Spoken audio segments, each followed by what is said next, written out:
Alright, before you guys think, yo, Adam, who are you to say anything about PvP?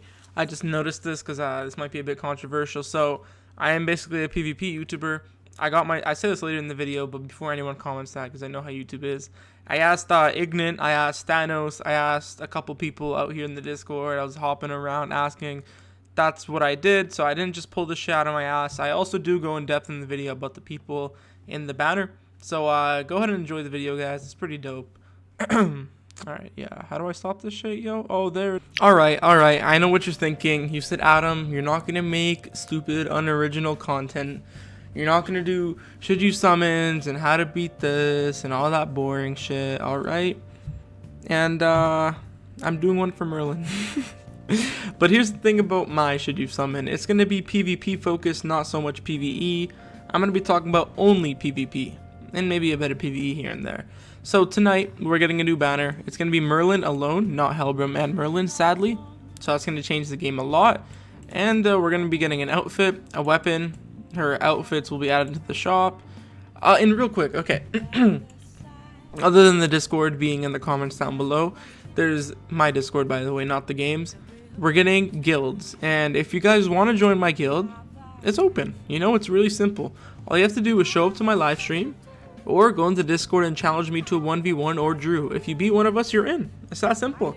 So I'm going to be streaming tomorrow. Make sure you guys check it out. It's going to be pretty dope.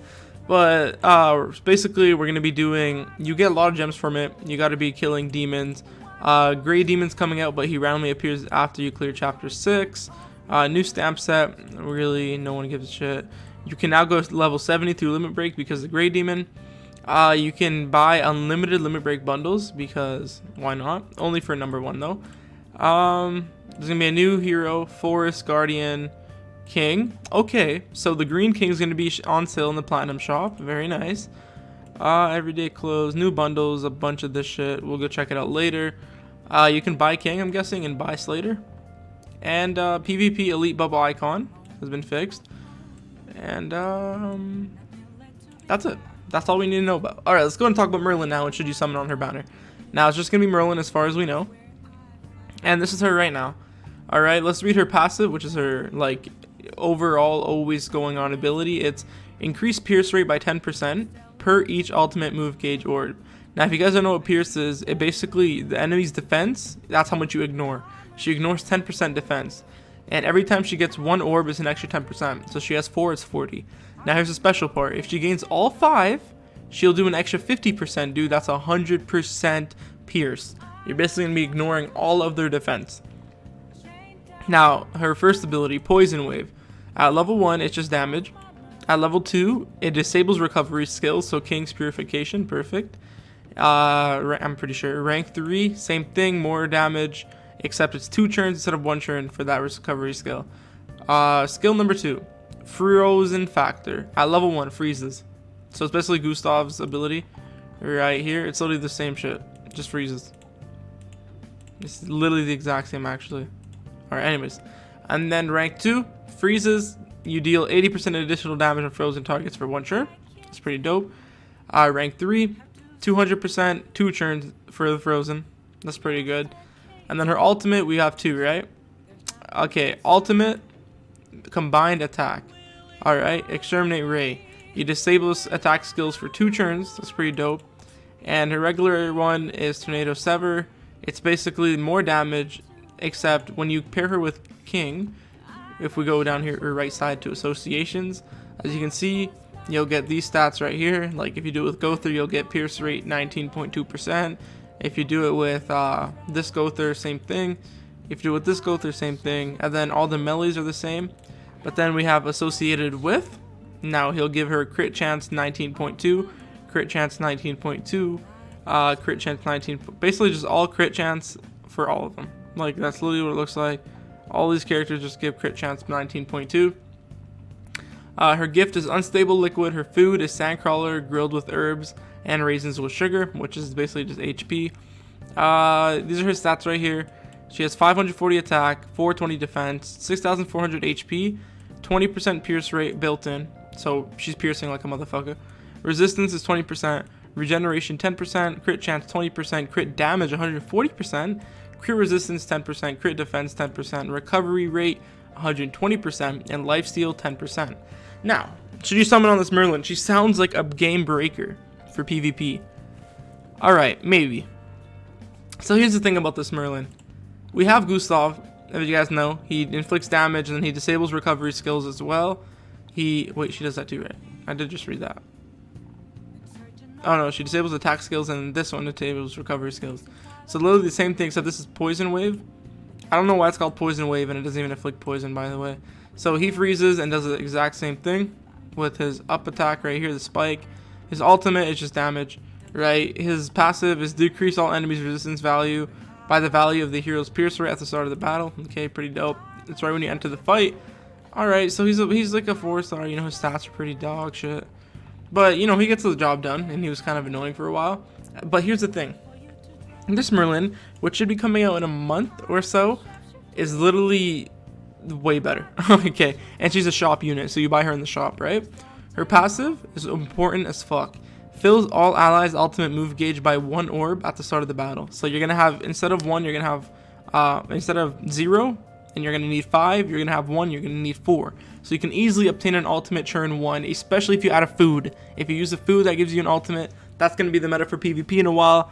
People are just gonna instantly get their ultimates, right?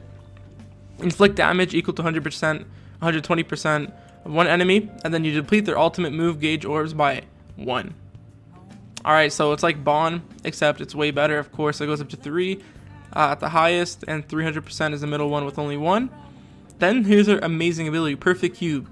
You basically create a barrier, so like extra hit points around teammates for 2 turns of 150%, 225%, and 375%. The turn never changes.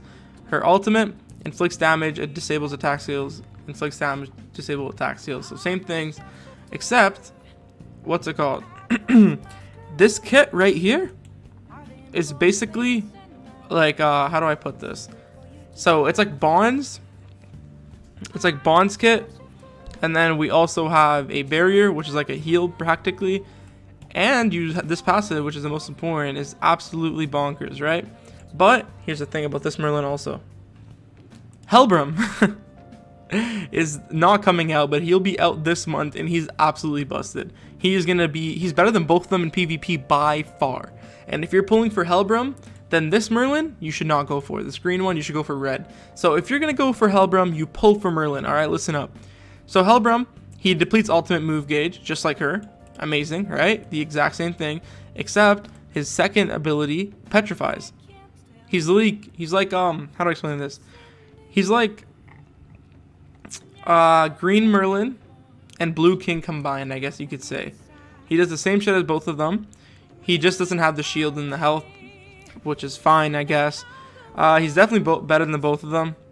Here's what I'm going to say one more time. If you use Helbram instead of Green Merlin, you should summon for Red Merlin. That's basically going to wrap it up. That's my final verdict. I've asked some people on JP. They've helped me out. Shout out to Thanos, of course. But this is especially what I believe here. I even asked a couple people like Ignite, like, yo, is she good for PvP? Basically, here's what it is. You're pulling for Helbram. You pair him with King. Increase basic stats by 5% per surviving odds. 15% for everyone on the team. Or his... for him, my bad. And then Fairy King gives 8% to all fairies. Guess what? He's a fairy. He gets the extra 8%. That's absolutely insane. We got a huge boost on him. And then we can go over to Merlin. She'll help with her pierce rate. She'll disable recovery skills. She'll freeze, which is another petrify. So imagine this. Merlin petrifies. Gustav, get the fuck out of here, Gustav. Merlin, or not Merlin. Helbram petrifies down here. And then King petrifies. Are you guys seeing what I'm coming at here? So, one final time for people that just skip to the end of the video, because I know you exist. Should you summon? If you are pulling for Helbram, then you pull for Red Merlin. If you are going to use Green Merlin, then you skip this Merlin and you skip Helbram. Or you could do both. I mean, honestly, it's your account. That's what I think. If you guys enjoyed, hit that like button. This is a PvP should you summon video, not a PvE. And peace out, guys. Have a good one.